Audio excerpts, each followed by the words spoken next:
আসসালামু আলাইকুম, welcome to asthma kitchen. আবারও চলে এলাম আপনাদের মাঝে দুর্দান্ত একটি মশলা নিয়ে। আজকের এই মশলাটি হলো গরম মশলা। যেহেতু সামনে আমাদের ঈদ উল আজহা, তাই প্রতিটি গৃহিণীর হয়ে যাক একটি স্পেশাল গরম মশলা। আপনাদের হাতের কাছে যদি এরকম স্পেশাল মশলা থাকে তাহলে রান্নার গুণ ও দ্বিগুণ হয়ে যাবে।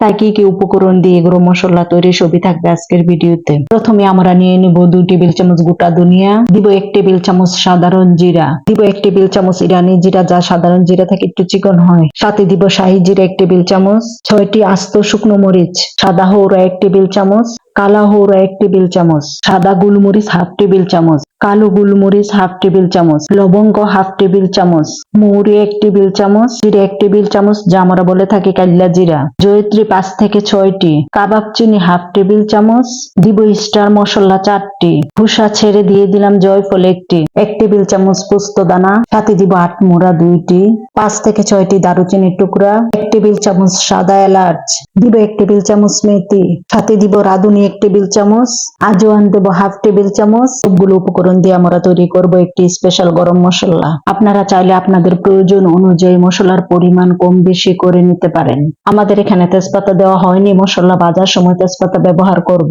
প্রথমত আমরা এগুলোকে একটি শুকনো তাওয়াতে ভেজে নিব। মশলাগুলোকে আমরা দুই ভাবে ভাজবো। প্রথমে ভেজে নিব গোটাওয়ালা বড় মশলাগুলোকে।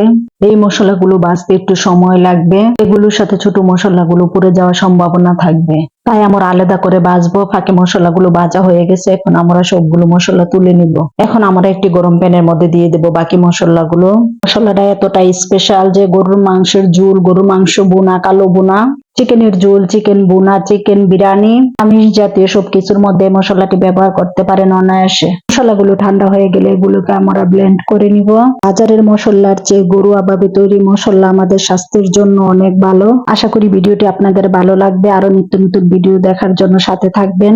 যে যেখান থেকে ভিডিওটি দেখতেছেন সবাইকে অনেক অনেক ধন্যবাদ। আর সবাই অনেক বেশি ভালো থাকবেন। আজকে এই পর্যন্ত, আল্লাহ হাফেজ।